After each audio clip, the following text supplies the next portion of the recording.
Dalam kepesatan gelombang digital, pendidikan turut mengalami revolusi. Teknologi kini menjadi pemangkin dalam memperkasa pembelajaran, menjadikannya lebih menarik, interaktif dan berkesan. Tetapi, sejauh manakah bahan digital mampu membentuk masa depan pendidikan negara?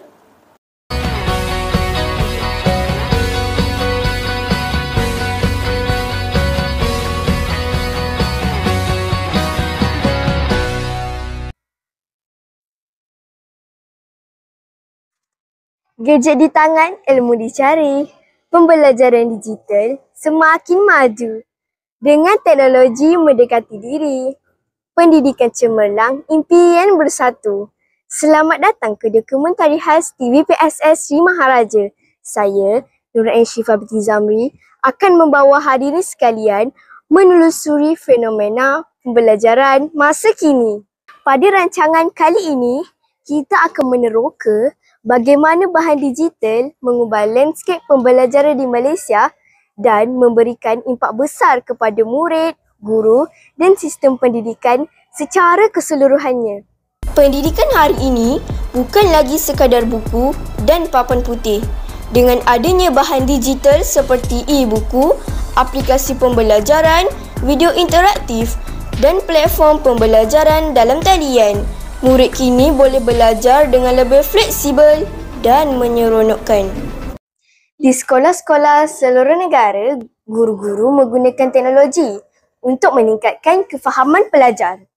Penggunaan animasi, simulasi dan kecerdasan buatan membolehkan konsep yang kompleks dijelaskan dengan lebih mudah dan menarik.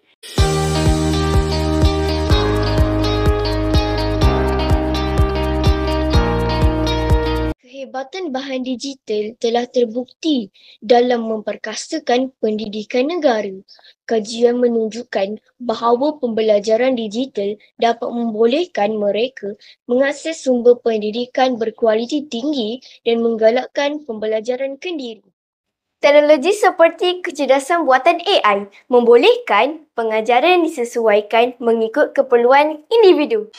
Salah satu inisiatif utama dalam memperkasa pembelajaran digital di Malaysia ialah melalui Portal Digital Educational Learning Initiative Malaysia atau DELIMA. Portal ini menyediakan pelbagai bahan pembelajaran interaktif dan aplikasi berguna yang membantu murid dan guru mengakses sumber pendidikan dengan lebih mudah. Portal DELIMA menawarkan pelbagai aplikasi pendidikan seperti Google Classroom, Microsoft Teams, Quizzes, GeoGebra dan Canva for Education. Aplikasi-aplikasi ini membolehkan murid berkolaborasi serta meneroka konsep pembelajaran dengan lebih kreatif.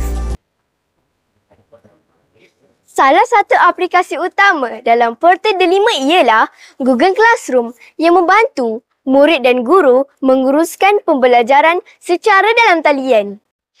Kini, murid boleh belajar walau di mana sahaja tanpa halangan dalam keadaan yang lebih menyeronokkan dan bermakna. Bagi guru pula, bahan digital membantu dalam penyampaian isi pelajaran dengan lebih berkesan serta pemantauan prestasi pelajar secara real time. Mari kita tinjau pendapat mereka. Murid menjadi lebih aktif dalam pembelajaran di dalam kelas dan membantu mereka untuk minat konsep dengan lebih lama. Membantu murid membiasakan diri menggunakan teknologi. Penggunaan bahan digital dalam pendidikan bukan sekadar satu pilihan, malah merupakan satu keperluan dalam dunia moden. Teruskan eksplorasi dalam dunia digital kerana pendidikan adalah kunci kejayaan negara kita. Pendidikan